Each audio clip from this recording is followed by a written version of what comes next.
Hello बच्चों, पिछले lecture में हमने पढ़ा था डायस। जिस डायस में दो टाइप हमने देखे थे, एक क्लोज डायस, एक ओपन डायस। जिसमें हम क्लोज डायस में पढ़ रहे थे, उसके क्लोज डायस के हमने 3 रूल पढ़े थे। आज क्लोज डायस के हम टाइप्स पढ़ेंगे, जिसमें दो टाइप के क्लोज डायस होती है। जो हमारी क्लोज डायस होती है वो बंद होती है, और उसमें दो टाइप होते हैं, एक स्टैंडर्ड होता है और एक नॉर्मल होता है। तो जो स्टैंडर्ड डायस होता है ये नॉर्मल डायस से थोड़ा सा अलग होता है। होता 6 पलकों वाला ही है, बंद है, लेकिन थोड़ा सा अलग होता है, क्योंकि स्टैंडर्ड डायस एक रूल फॉलो कर रहा होता है, एक स्पेसिफिक रूल फॉलो कर रहा होता है, जिसकी वजह से नॉर्मल डायस और स्टैंडर्ड डायस इन दोनों में थोड़ा सा अंतर आ जाता है। आइए स्टार्ट करते हैं स्टैंडर्ड डायस। स्टैंडर्ड डायस वो होता है, अब जो स्टैंडर्ड डायस होता है आपका, स्टैंडर्ड डायस में ये देखिए सीधा सीधा सा रूल है। ये मैंने आप लोगों के लिए बता रखा है, एकदम सीधा रूल है।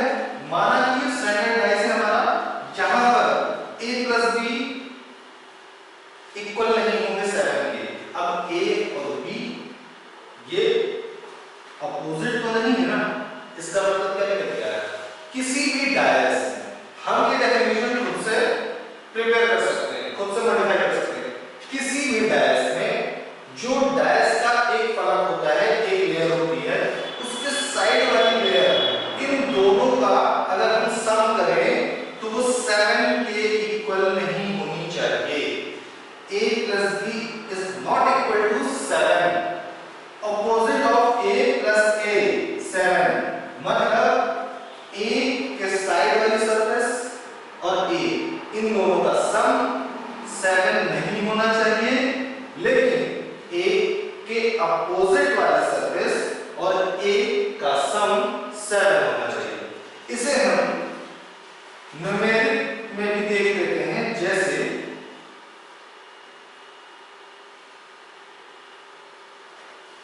1 3 6 ये हमारा डायस है।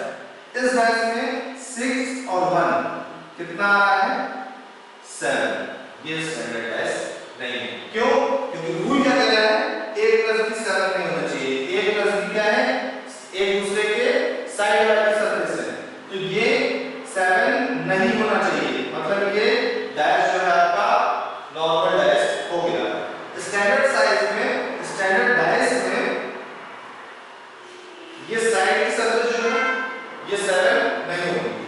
अब इसका एक एग्जांपल देख लेते हैं।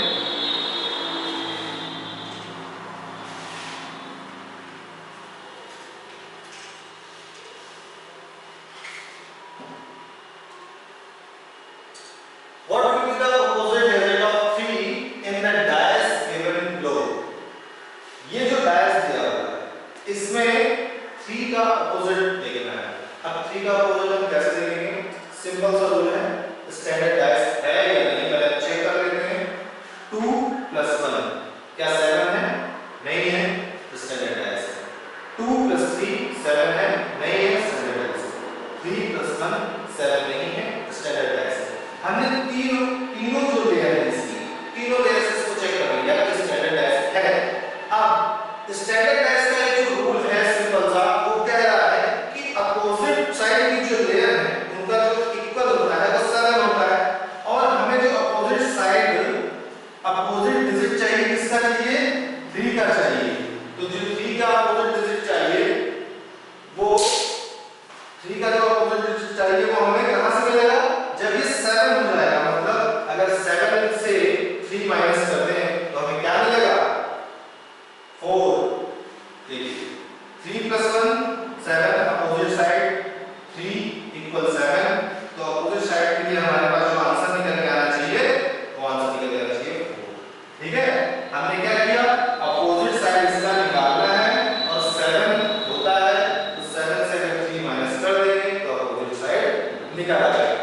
इसी तरह से अगर हम बात करें नॉर्मल डायस की, तो नॉर्मल डायस कैसा होता है हमारे पास?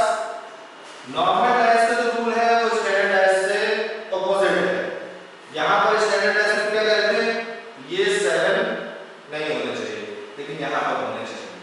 a + b = 7, तो a + b = 7, ये हमारे पास नॉर्मल डायस है। और जो अपोजिट है या b का अपोजिट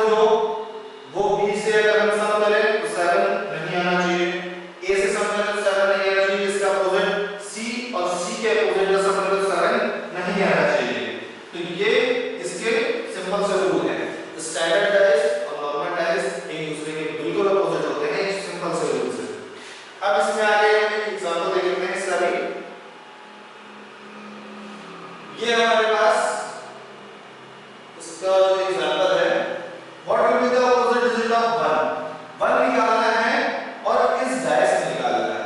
1 का ऑपोजिट हम निकालेंगे तो मतलब 7 नहीं होना चाहिए ना, क्योंकि ये रूल कह रहा है नॉर्मल डायस का। पहले देखिए 6 और 1 इन दोनों को अगर जोड़ेंगे तो कितना आएगा? 7 आएगा, और 7 आएगा तो इससे ये प्रूफ होता है कि नॉर्मल डायस है। पहले तो मैं चेक कर लिया कि नॉर्मल डायस है। अब जब नॉर्मल डायस है तो अपोजिट 1 + 1 7, मतलब अपोजिट 1 का जो अपोजिट है वो 1 के साथ सम करने पर 7 नहीं होना चाहिए, पहली बात।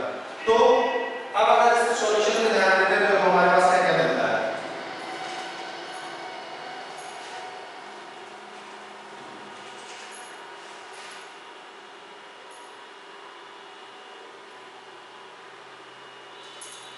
सॉल्यूशन में अगर ध्यान देते हैं तो जो साइड नंबर है, साइड सरफेस नंबर है, एक है 6, एक है 3।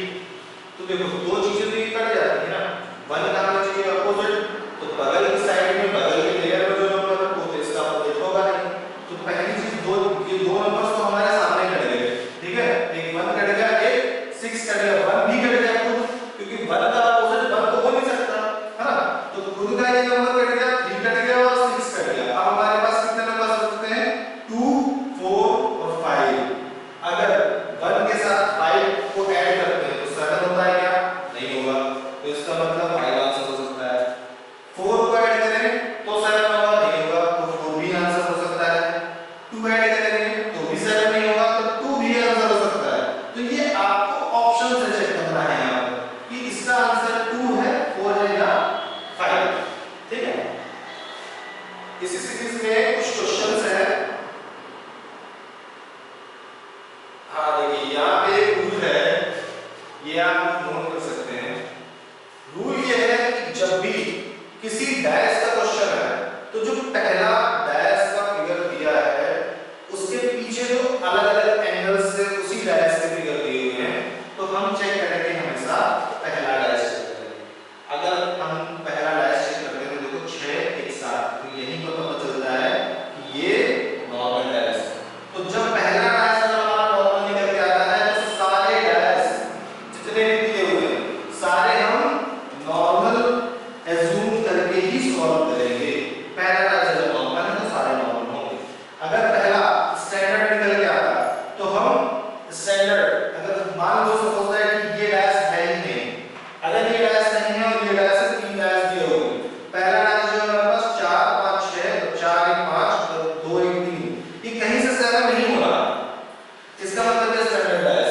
और अगर ये स्टैंडर्ड डैश है तो इनको भी हम स्टैंडर्ड ही मानेंगे और तभी सॉल्व करेंगे। लेकिन हमारे पास यहाँ पे 4 है और पहला हमारा नॉर्मल डैश है, तो हम नॉर्मल मान लेंगे इसको। सारे जितने भी हैं एंगल चेंज करने के बाद ये निकल गया, हमसे कोई दिक्कत नहीं है, दिक्कत वाली बात नहीं है। पहला निकला नॉर्मल तो सारे नॉर्मल होंगे। इसमें आगे जो है कुछ एग्जांपल्स दिए हुए हैं, ये एग्जांपल्स जैसे what will be the opposite digit of 3 in the dice given below. 3 figure दिए हुए हैं। अभी जो 3 फिगर दिए हुए हैं, पहला, दूसरा, तीसरा, अपोजिट डिजिट पूछ रहा है 3 का। अब 3 का अपोजिट डिजिट देख रहा था तो चलिए हमने क्लोज डायस में स्टार्टिंग में 3 रूल पढ़े हैं, उसके बाद नॉर्मल और स्टैंडर्ड डायस के लिए हमने रूल देखा है कि कैसे पहचानेंगे कि ये नॉर्मल डायस है या स्टैंडर्ड है। तो पहले आप देख लेते हैं 1 और 2 साथ नहीं हो रहे, 1 और 3 साथ नहीं हो रहे, ये स्टैंडर्ड डायस है। और चलिए स्टैंडर्ड डायस है तो इन दोनों को भी हम स्टैंडर्ड मानेंगे। और अब यहाँ पर पूछ रहा है 3 का अपोजिट। तो देखो हमारे पास जो स्टार्टिंग में 3 रूल थे उसमें से हम कॉमन रूल भी लगा सकते हैं किसी 2 डायस को आपस में लेकर के। अगर हम इस 2 डायस को आपस में लेते हैं तो हमारे पास कॉमन क्या मिलता है? 3 मिल रहा है, 1 मिल रहा है। तो यहाँ से हमें 5 का तो अपोजिट मिलेगा लेकिन 3 का अपोजिट नहीं मिलेगा।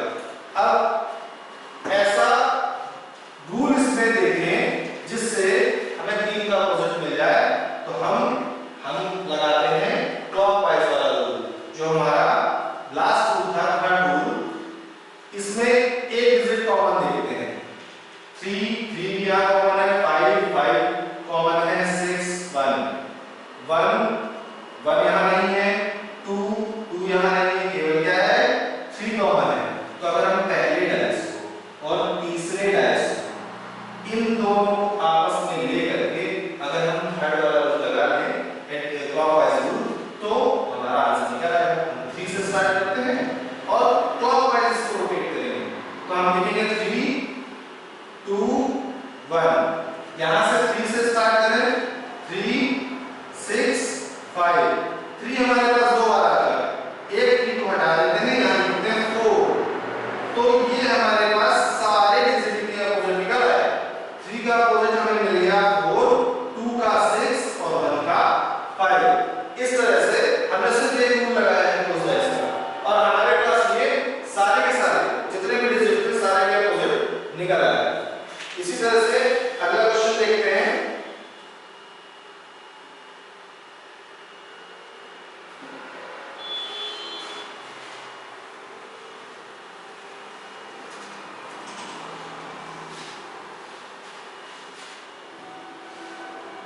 What will be the opposite digit of 5 in the dice given below? देखो यहाँ पर भी हम तीसरा वाला क्लॉकवाइज रूल लगा सकते हैं। 5 दिया हुआ है यहाँ पर और कुछ कॉमन नहीं है ना, केवल 5 कॉमन है। अगर 5 से करेंगे हम 5 4 2 4 2, इसके बाद 5 से फिर हमने रोटेट किया 5 3 1 5 3 1। यहाँ पर एक दो बार कॉमन हो रहा है 5, यहाँ पर हम 6 लिख देते हैं 6।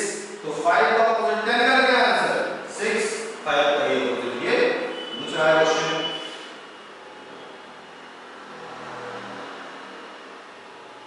इसी तरह से एक और क्वेश्चन है।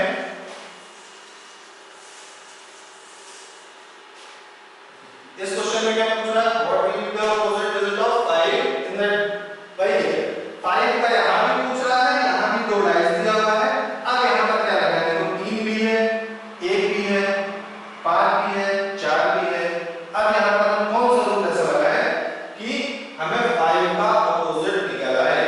तो इसके लिए देखो दो कॉमन इधर है, दो कॉमन इधर है। सेकंड वाला रूल कॉमन रूल, जब हमें दो डिजिट कॉमन मिलते हैं आपस में तो लास्ट के बचे हुए डिजिट एक दूसरे के अपोजिट हो जाते हैं। तो हमें इन दोनों ये दोनों डिजिट हमें कॉमन मिल रही है 3 3 1 1। लास्ट में क्या बचा 5 और 4। तो 5 का जो अपोजिट है डिजिट वो हो जाएगा 4। ठीक है। इस तरह से डाइस के जो नॉर्मल